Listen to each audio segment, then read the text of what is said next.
This particular technique is going to actually improve lots and lots of areas of your English, your vocab, your fluency, your speaking skills, your practicing English. Lots and lots of things are getting involved in this particular technique at a single time. Hello everybody, how are you all? Hope you're doing great. So welcome back to another lesson of learning English with me.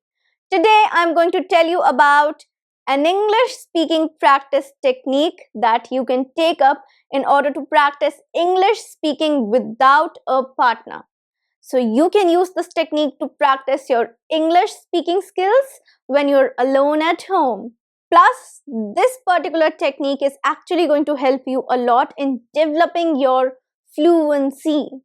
That is an English speaking practice technique that will directly focus on increasing your fluency. That will make you a fluent English speaker. So are you ready for it? I'm Shivangi Gupta, your CELTA certified English language tutor, certified by the University of Cambridge, the UK, and you're watching Speak English with Shivangi. Before beginning, please subscribe this channel because you get one video lesson every day on this channel. Also, like the video and share it with your friends too. Coming back to today's lesson, that is about the English speaking practice technique. Now, a practice technique is very important because oftentimes we don't find a partner to practice English speaking skills with. We have problem finding a partner whom to speak with. It's perfectly fine to practice English speaking skills alone at home with professional focus techniques.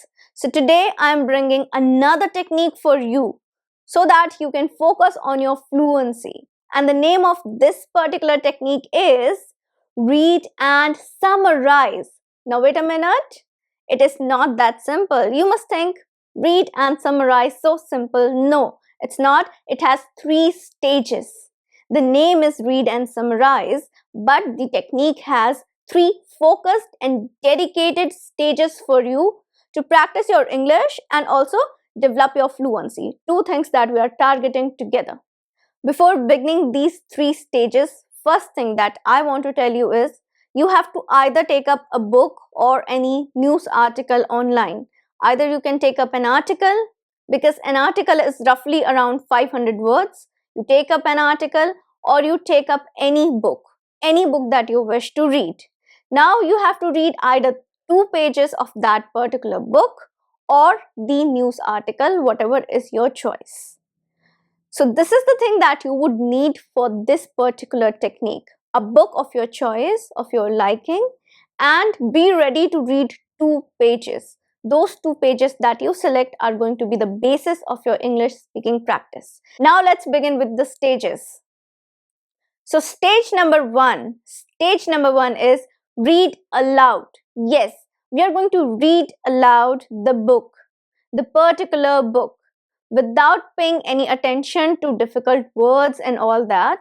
What we are going to do is we are going to read aloud those 2 pages completely. For example, I'm taking a book here, The Psychology of Money. This is a non-fiction book, a self-development book you can say, and it is a great way to know more about financial intelligence, like how to create financial intelligence.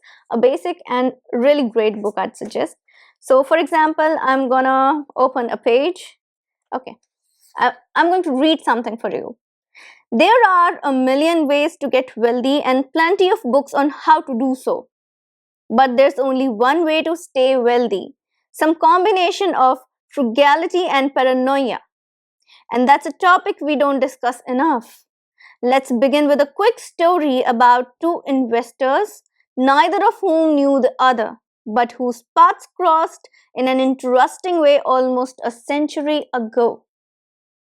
So you have to read it like this, your 2 pages completely without stopping for any difficult word. You don't have to find any meaning right now. Neither you're going to record anything. You're just going to read aloud. Now what this particular stage is going to do for you, why you need to do it, because you will get an idea how to speak those words. Whatever you're reading, you're speaking them. That means you are creating some kind of muscle memory. The vocabulary that you're gaining by reading, you will be able to remember it. Your muscles, your mouth muscles, they will be able to remember it. So you're gaining subconscious ability of speaking those sentences. Also, you're gaining your muscle memory of speaking those sentences. The particular sentences, the sentence structures, you know about them. So the content you're going to speak about, you have already practiced speaking it out loud once. So it's like you're combining reading with speaking, two things at the same time, and you're engaging two of your senses. So this is going to be a preparation stage for you, and that is going to be a great one, believe me. Stage number 2. Now stage number 2 is going to be focused reading. We are going to do some focused reading. We are done with read aloud. This is the time for focused reading, where we are going to read for the content. We are going to read it silently. No read aloud. We are going to focus on the words, the sentence structures, and as soon as you come across a difficult word, note it down. Note it down in your vocabulary notebook, your vocabulary diary. Note it down in that, and also look up for the meaning at the same time, the definition at the same time. Because this is a different technique, we are doing it for English speaking practice and fluency. We are going to look up the meaning right here as soon as you come across the word. So you come across a difficult word, you note it down, you look up the meaning. For example, let me show you example once again. Okay, so there was this particular line, but there is only one way to stay wealthy, some combination of frugality and paranoia. Now, frugality is a difficult word, definitely. So what I'll do is I'll note it down, look up the meaning, and yeah, this way I will be able to speak it later on when I'll be doing my speaking practice. Okay, frugality actually means the quality of not spending too much money or spending it with so much care. So frugality comes from frugal person. A frugal person is a person who does not spend like money at all, who refrains from spending so much money. Okay. So that is how you're going to record and deep read. It's like kind of focused deep reading. That's your stage number 2. Stage number 3. Now we are coming to the final stage, that is summarization. Summarization. That's what you're going to do. You have read aloud the particular pages, you have done your focused reading. It's time for summarization, because now you know the content, you know all the difficult words, their meanings. You also have a practice of speaking those sentences. So subconsciously, your mind is prepared to speak now. Now, without looking back at your content, the book, keep it aside. Keep that book aside. You don't need it anymore now. Stand and start summarizing whatever you have read. Whatever is coming to your mind, you need to summarize. That is, you have to speak it in your own words. You do not have to repeat exactly what was written in it. That was read aloud. Repeating exactly all the same sentences, that's read aloud. You don't have to do it. You have to develop your speaking ability. For that, you have to use your own words. That is the point. You have content, you have knowledge about a certain topic now, about certain thing. You are going to speak it. Speak. Use your own words and summarize whatever you have read. So you have read about money, summarize it. You have read about lifestyle, summarize it. You have read about an inspirational story, summarize. A fiction, summarize. Anything that you have read, summarize using your own words. That's the stage. You should take around 3 to 5 minutes in order to summarize it.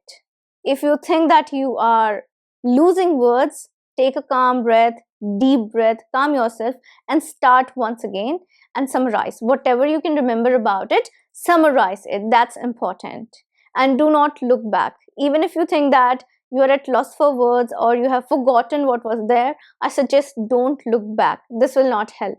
It's about developing your fluency and also recalling the words, remembering the words that you've learned. So it's like you're immediately putting yourself to the test. This particular technique is going to actually improve lots and lots of areas of your English without you realizing it. Your vocab, your fluency, your speaking skills, your practicing English, lots and lots of things are getting involved in this particular technique at a single time. So this is a really beneficial technique for you.